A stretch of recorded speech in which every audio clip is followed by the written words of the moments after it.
Okay, we won. Football team's ahead 14-3. That's a great afternoon so far. Question.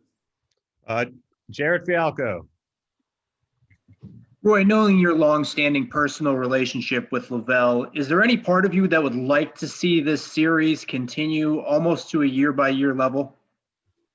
Oh, haven't even thought of that, but Lavelle and I even talked before the season started, before all this stuff really got bad, that if we had been able to play an exhibition game, we were going to play them and start something where I played the historically black schools in an exhibition game every year. And I was wanting to start with Lavelle because he's such a good friend. He's a guy I trust. And I've never done what I did during the game today. I called a timeout because I was so mad at those guys, and because we started to shoot a free throw and two guys told me they had the same guy.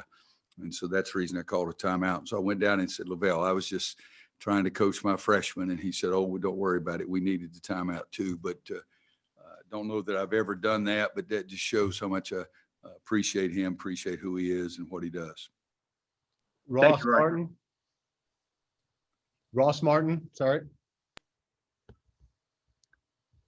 Ross.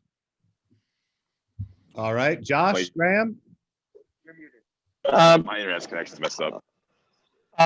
Real quick, I want to follow on what Jared asked about there. You've never had any issues with, big schools, small schools, traveling on the road at all.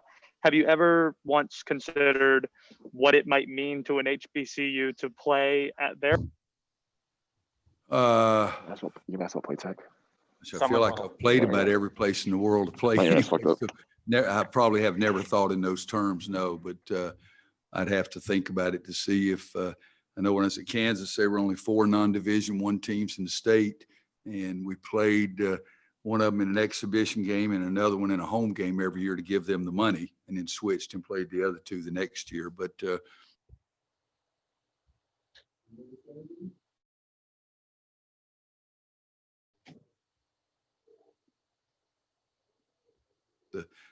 the limitations on the size of the arenas in some place, but that's something I never thought of and may think of now.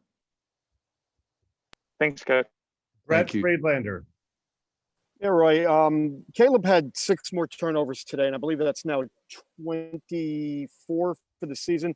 How concerned are you about that? And is there a common theme to that, or is it just young player trying to figure his way out at this point? Well, guys, come on. You know me. I'm concerned about it immensely. You can't win big games if you turn the daggum basketball over. And point guards, I've always told them the 2 ways to stay on the court is guard the ball, stay in front of it, and don't turn the ball over. But also know that I've got 2 freshmen out there that are handling it, and it is a difficult thing. And he's going to get better, and he has to get better. It's a simple thing like that. But it's something that you look down there and they get 18 points off of our turnovers. That's way too many, and 18 turnovers in a low possession game because they milked the clock a lot in the first half and took some time before they started their offense. So I'm not sure because I don't have the stats, but I would guess it might be our lowest number of possession game that we've had this year, and have 18 turnovers is not very good. Brendan Marks. Hey, Coach, I just wanted to ask about Andrew Playtech. Obviously, he had that 8-0 run himself in the middle of the second half, but just how important has he become for your team, and especially the value he provides as a floor spacer? Well, it's something else. Caleb shoots the ball well. Puff can really shoot it. Kerwin can really shoot it. RJ shoots it well. Caleb, but they haven't done it in games. And so those 2 threes by Andrew today were really big for us. There's no question about that. I was going to play him earlier in the first half. I was going to play him longer, but one time he jumped up to try to block a shot instead of taking the charge, and he's blocked the same number of shots at North Carolina that I have. And so you got to be smart. You got to take a daggum charge instead of thinking you're Akeem Olajuwon or something. But the threes that he made and what he did defensively guarding that guy that was a tough matchup, I think both ends of the floor, and Andrew did good things for us. Ryan Wilcox. I'm sorry. So it's Kirst just told me it's 5 fewer possessions this game than we've had in any other games. And not only did we have 18 turnovers, we got a crick in my neck because of it. So Ryan Wilcox. Yeah, Coach, can you talk about the lift that Armando gave you guys today? He had 15 in the first half. Well, I think at the first half, he was the only offense. You know, you look down there, 6 for 7 from the floor, 7 for 10 from the line, 11 rebounds, and only 1 turnover. So he didn't get caught by the turnover bug. But no, I think Armando was really good for us. Kip Coons. Last one, Matt. Yeah, Roy. Last one, Kip. Roy, I realize the inherent danger in asking you to comment about Duke basketball, but Krzyzewski had a point this week about the season feeling very strange.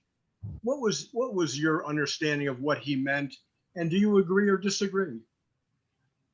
You know, guys, I'm not on social media. I'm not. If you call me, I know that you call me, I can call you back. You text me, I know, and I can text you back. That's it. I don't read, tweet, or twit, whatever the crap it is. But I have seen some of that, but I have not seen all of Michael's comments. The comments that I saw, it made sense. I mean, well, you used it yourself, Kip. It's a strange time.